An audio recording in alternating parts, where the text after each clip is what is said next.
So today we're going to be talking about Cyber Awareness Month. It's the National Cyber Awareness Month in October, and we're joined by some of our colleagues from the Police Digital Service within the National Management Centre, which of course is the team who looks after the UK digital police infrastructure, protecting us from cyber attacks, helping maintain the security of our systems critical to policing, and of course the services we provide to our communities. Now, everyone who uses, accesses or updates information in policing has a core responsibility to help protect our systems and our data. And whilst we've designed our systems to be as secure as possible, it's often the human factor that can be the weakness. And a term I'm sure you'll hear throughout today's session is going to be about threat actors, and their role is to understand and exploit our behaviours and our vulnerabilities to achieve their goals.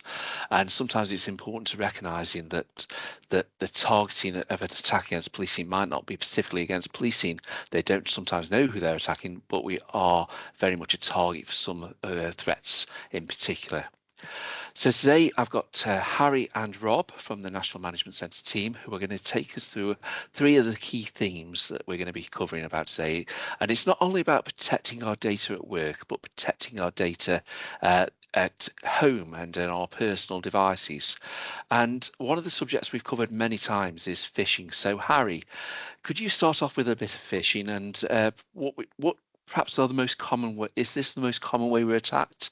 And certainly both in our personal and professional lives, and define what phishing is as well. That's really important. Yeah, of course. Thanks, David, and hi, everyone. Yeah, my name's Harry. I'm one of the senior cyber threat intelligence specialists here at the NMC. At its basic form, really, phishing is a form of social engineering that is designed to coerce people into conducting a form of malicious activity that they wouldn't usually do, typically taking the form of a sort of digital lure in order to persuade the user to take that action. For those of you who attended the webinar, I think last year, you probably heard us speak about phishing then as well. And the reason we keep going on about it like a bit of a broken record is like you say, David, it is actually one of the most common attack vectors that we see in the NMC, but also globally as well. You can see there some of the figures actually from Kroll showcasing that actually in 2022 and 2023, it was the most common initial access tactic by threat actors, and 2024 is shaping up pretty well on that front as well. A lot of people tend to view phishing as somewhat of a Nigerian prince messaging you going, "Oh, I've got a fortune," but that's not really what we see. It's actually often very highly sophisticated and very highly targeted, using some pretty sophisticated social engineering as well. And this social engineering is ever evolving. So we see variants such as smishing, so SMS phishing, which is phishing by text. There's one going around at the moment pretending to be HMRC, providing an urgent update on winter fuel allowances. We have vishing, which is phishing over voice. So actually, I had a vishing lure call my phone over the weekend whilst I was pumpkin picking with the family. We also see things such as quishing. So this is phishing via QR code. And also things like business email compromise as well, whereby you receive a phishing email from an organization that has been compromised and lending that phishing lure an air of legitimacy. Which is a particularly tricky threat to deal with because you're getting an email from a trusted contact. Phishing emails tend to serve a range of purposes, from stealing credentials all the way through to actually deploying subsequent malware payloads on a device. And they're used by a range of different actors as well. It's not just cyber criminals. We also see hacktivists, so threat actors with an ideological agenda, all the way through to hostile state actors using phishing as an initial access point. And we're actually going to look at some of those as an example. If we could go to the next slide, please. So one such example that's recently been reported on actually in court filings by Microsoft is a threat actor known as Star Blizzard. So Star Blizzard have been actually affiliated with the Russian FSB. So this is the Russian state's domestic intelligence service. And they are known primarily for conducting spear phishing, so highly targeted phishing attacks, typically against researchers, the public sector, think tanks, etc., in order to steal credentials to then, down the line, enable additional malicious activity. Now, in terms of how they tend to work, they actually tend to pose as affiliated organizations to the intended victim. They might be a third-party provider that they are pretending to be. And what's quite interesting about them is they don't really just send one email with a malicious attachment or a malicious link in it. What they tend to do is actually exchange a number of emails with their target to build a bit of rapport before they then actually send that malicious link. In the court filings from Microsoft, actually, we saw an instance where Star Blizzard actually stated to a victim, "Oh yeah, I've just sent you something. It's really interesting. You should look at it." And the victim has gone back, "Oh, you've not attached the file. Could you attach the file?" So the social engineering is actually manipulating the individual to request this malicious attachment and really kind of overcoming some of those cybersecurity awareness barriers that might be there. Once that victim has clicked on that link, they're actually taken to what appears to be a legitimate Microsoft OneDrive sign-in page, but is actually a spoof page on the threat actor-owned infrastructure. When you enter your password, that actually then not only gets sent to the threat actor, but it also gets sent to Microsoft as well, which generates a multi-factor authentication request for those of you who have MFA as a defense enabled. That is then sent back to the victim, who then sees a subsequent spoofed MFA login page on the threat actor-owned infrastructure. When they input that MFA code, an MFA token is generated that effectively enables you to log in with your credentials, and the threat actor is able to steal those as well. So it's a really clever way of using phishing to get at credentials and MFA tokens, and it's a technique that's known as attacker in the middle or adversary in the middle. You might think that this sort of sophisticated attack is primarily in the realms of hostile state actors, but you would be wrong. If you could go to the next slide for me, please. Actually, the NMC has observed out in the wild cyber criminals doing exactly this sort of attack. So we have here a screenshot of what's known as Raccoon 0365, which is a phishing as a service kit. What this is, it enables anyone with access to the internet and a crypto wallet to buy pre-built phishing lures and phishing kits. And you can see one on the left-hand side there. This is one that I went and navigated to. I've blanked out my email. I don't want anyone guessing that my email is password123@gmail.com. And what we were able to do is actually observe that they were doing a similar thing to Star Blizzard, in so much as they were placing themselves in between a legitimate service and the intended victim, and were stealing MFA tokens. So if you could click to the next slide for me, please, David. You can see actually some of the network traffic that the NMC was observing. At the top there, you can see the phishing kit attempting to log into a variety of different Microsoft authentication services, and then you can actually see where the phishing kit is trying to send those credentials. So this is stuff that we are seeing out in the wild that members of the audience will or likely will come across. So it's something that's really important to be aware of. The good news is that you can absolutely defend against this sort of thing.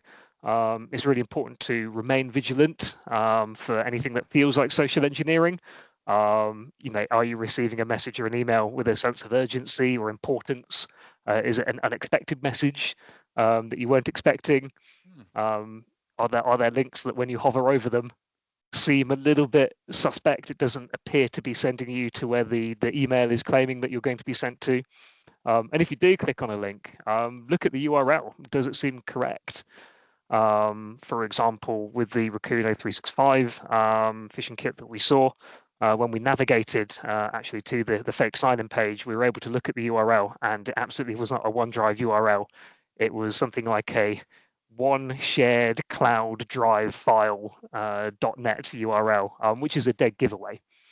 Are you ever being asked to sign in to a Microsoft account, for example, or a Google account? If so, why? Would you expect to already be signed in based on the activity you've already done that day? And if you're ever in doubt, reach out to the sender if it's a known sender via a trusted means different to the email address that you received the email on, and confirm it's a legitimate email that you've been sent, or if in doubt, reach out to the NMC as well. If you think that you have fallen victim to something like this, don't keep it secret, don't keep it hidden. Please do reach out to your local IT security officer as well, because we can get your account reset. Really important point is, if you've got any doubt, report it, ask for help. If you think you've been a victim, please don't hide it. Let us know fast as possible, your local IT, so we can start putting measures in place to remedy the issue as quickly as possible, because this is a very difficult area, and we're all potential. I had a SMS phishing the other day about parking. That's another one that's going around at the moment. And thinking of personal devices, Harry, what should we do? Because we've all got various levels of skill in terms of protecting our personal devices, but what are the things we should be really considering around our personal kit as well? Because it's not just the work side.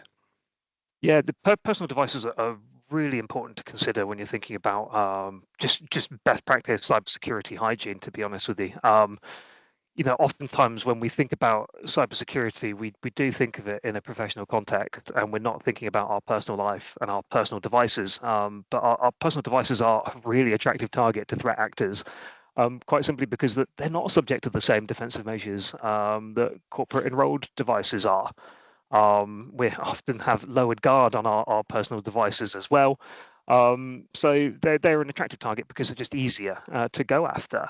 But not only that, they can be then used to pivot into corporate accounts. A really great example is that Rakuno 365 stealer. So that was delivered into inboxes and had a QR code as opposed to a malicious link. You see a QR code, you pull out your phone to navigate to that QR code on your personal phone, and then it's asking you to sign in to a corporate account using corporate credentials. So there's a real risk of your professional credentials being leaked via your personal device. But not only that, they can actually be used to form part of threat actor infrastructure for future attacks. That might be the case of, well, I've gained access to your corporate email via your personal phone, and I'm going to use that to forward on phishing laws to other people.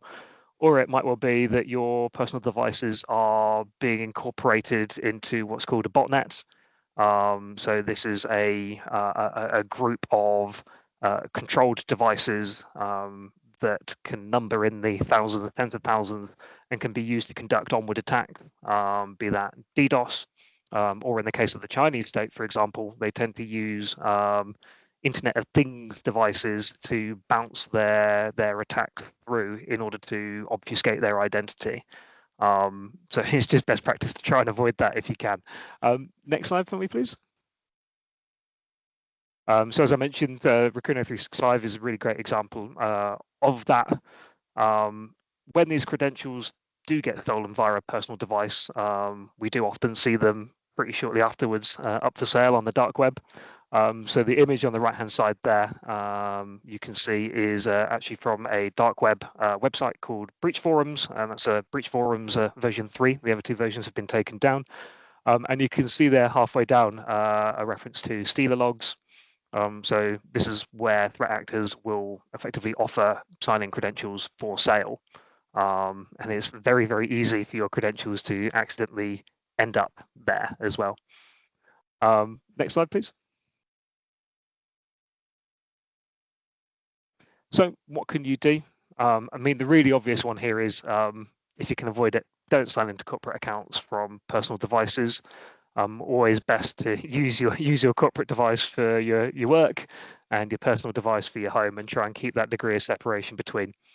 In terms of your home network, when I'm talking about personal devices, I'm not just talking about your phone. Routers, for example, fall under personal devices. I would thoroughly recommend that you have a look at what router you have and Google how best to reset the default password, because you would be amazed how open some of these are. Always question if you need smart internet-enabled technology. Do you really need that smart toothbrush? Because I guarantee you this sort of tech, it's not designed and it's not programmed with security in mind. As I mentioned, a lot of the botnets that we see, the Mirai botnet, for example, is a really good example, is comprised primarily of compromised Internet of Things devices. So always a degree of care on that front. And so finally, I need to take my internet-enabled kettle off my shopping list for Christmas. Then I'm afraid so. I'm afraid so. There were, a great example is actually Hikvision cameras, which are in the news, of course, and they've been associated actually with a number of different botnets. And you wouldn't think that a CCTV camera is being used to launch a cyber attack on another network, but that's the world we live in. And then finally, consider antivirus, and please do ensure that your personal devices are kept updated. Just a question for you, Harry, before we come to Rob and is with the URL email mouse hover over, you can see the link and surface the name where it's going before you click on it. Is there a way of doing that on a mobile phone or device where you can have a look at the link perhaps without having to click on it? Weirdly, I saw this question coming. I figured it might come my way. It really depends on the phone. So I was having a play with my phone just this morning on this. Often what you can do is hold down on the link and copy said link. And if you copy that into, say, a notes program on your phone and paste it into there, you'll be able to see the full link that you're navigating to, which is a really good way of looking at that. It is tricky because it on the work devices it can be a little bit easier, but obviously on the phone is where we do most of our business now. It's a little, because we're trying to make the phone easy to use. Some of these things can be a little bit challenging, so we do have to be as alert as possible to do this. I'm going to move on to Rob now, and we're going to have a little look at something that's a fairly new thing as far as I was aware of, but seems to be growing very highly on this, and this is around SEO poisoning. And I think the first thing we need to do is explain what SEO is, if you could, Rob, and then let's get into a little bit of detail about what poisoning is. Apologies for that. Couldn't find the mute button there. That's a good start. Thank you, David. Hi, everybody. From threat actors coming to us via phishing techniques, sometimes we can end up inadvertently going to threat actors, and this often takes the form of SEO poisoning. It's another common type of attacker in the middle attack referenced by Harry earlier. So the SEO in SEO poisoning stands for search engine optimization. And it's a technique used by cybercriminals to manipulate search engines into promoting malicious websites. The goal is to trick users into visiting malicious websites by making them appear in search engine results for specific queries, often mimicking trusted and legitimate sources. So attackers can exploit popular search terms or trending events to target organizations, employees, partners, or customers, therefore putting sensitive data and their systems at risk. The attack vector can be particularly dangerous as it blends online behaviors like searching for resources information and who doesn't use a search engine a few hundred times a day. It can be particularly insidious. If we can skip to the next slide, please, David. So how does SEO poisoning work? Cybercriminals would choose a trending topic for relevant industries or seasonal and cultural events. The threat actor will set a website loaded with malware up, or it will even compromise a legitimate website. It will use a technique called keyword stuffing and also link building. And perhaps even hijack trusted domains, although they're slightly more rare.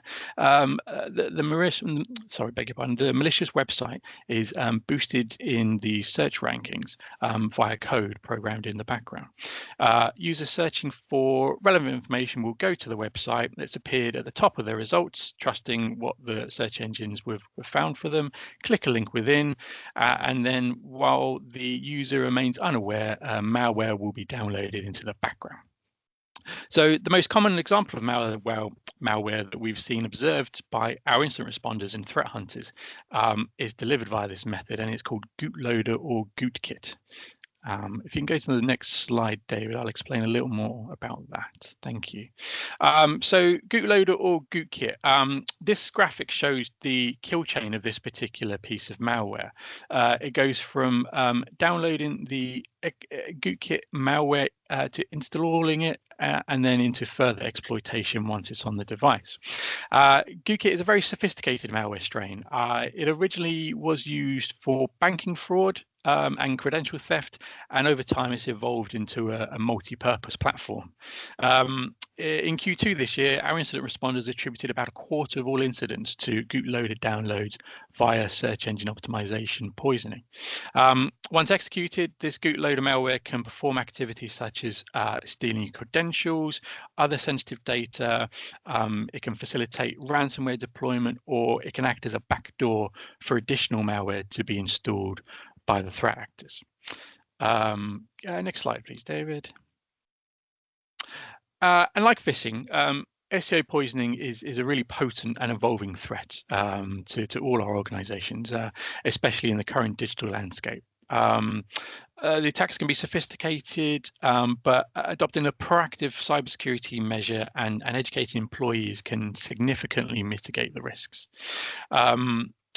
Organizations must conduct regular cybersecurity training to ensure that employees recognize the risks of clicking on suspicious links, even from search results. To bring the slightly analogy from phishing, with phishing now we've all learned to look at the email address that it's coming from. With search engine optimization poisoning, a good idea is to really examine the URL you're going to, and is that URL going to return the results you want from your search. Technology such as anti-malware tools and URL filtering with web protection systems can help block access to known malicious websites before employees can fall victim. Regularly monitoring how your organization and industry-related searches appear on Google or other search engines to detect signs of SEO poisoning early can also help. Encouraging employees to use verified and trusting links only, especially when downloading software or accessing sensitive information. And finally, sharing. The best way that we can protect ourselves from all threats is sharing information. Sharing any and all intelligence gathered can really help us defend as one. Thanks, Rob, and Harry as well. It's fairly clear from that the risks are there for us all, but in our personal lives, in our work lives. The NMC is doing an awful lot to keep us all safe and secure. But we've all got a responsibility to protect that data really, really well. A question that's just come in for you: what was that stat again about the Goat-loader as a vector for incidents recently? In Q2 of this year, our incident responders highlighted that a quarter of all of our recorded incidents were from Goot-loader downloaded via SEO poisoning. Just while any other questions come in, it's really. Thank you so much for taking us through that. It's a really important subject. People can be frightened and think, "Oh, the organisation's protecting me." The organisation's doing a lot. The NMC is working with every force to keep everybody safe, but there's a responsibility on us all to help contribute to that. And obviously, if ever you are concerned that you've clicked something, reporting phishing button on your Outlook, it's really important. It adds a huge weight, but making sure you're sharing intelligence to your local IT team, share it on with the IT team, the NMC team, who then share it back with the other forces. We're constantly working together to protect our infrastructure. And thinking about working together, and hopefully some of you will be able to join us this afternoon at 2 o'clock, when we'll be sharing some of the fantastic work, including in cyber, that's being done across policing as we celebrate those who've won the National Digital and Data Technology Awards. So really important that if you've got opportunities to come along, we've still got a couple more minutes for questions, but scan the QR code, use that bit.ly and join us at 2 o'clock today, as we're joined by the chair of the National Police Chiefs Council Digital Data and Coordination Committee, Rob Carden, who's in the room next to me today. We'll be going through those awards with some of the other judges. And speaking of other things to get involved in, we've got another strategy workshop for policing tomorrow in Birmingham in person. We had a couple yesterday which were fantastic, and thanks to all the forces who contributed to them. Some L&D workshops coming up, and we're already planning into the new year with the L&D events that we've got coming up. do catch up on the policing productivity review webinars we started this season with. We're going to be taking a break after this week for webinars because it is half term. People are beginning to take a break. I'm going to take a break as well, but we have got a couple of events which mean we won't be able to do webinars for a couple of weeks until we come back in mid-November for the next season all the way through till Christmas. I want to thank Rob and Harry again today. That's been a really interesting webinar. We had a really good live audience. If you've got any questions, please reach out to the NMC, reach out to your business liaison officer, business engagement officer from BDS. They'll be more than happy to help connect you with the right people. And of course, you can contact us at any time. Scan our QR code. That is a genuine one. It's not QR code phishing. Or go to the PDS website, click in the contact us button. Again, that's a genuine one. At the moment, we've got our optimization. So hopefully PDS comes up in your search engine first with the real website, but do just take a second when you're about to click a link, make sure you know you're clicking the right thing. Thanks everyone for joining us, and I hope you can just see us again on our next webinars very soon. Thanks a lot.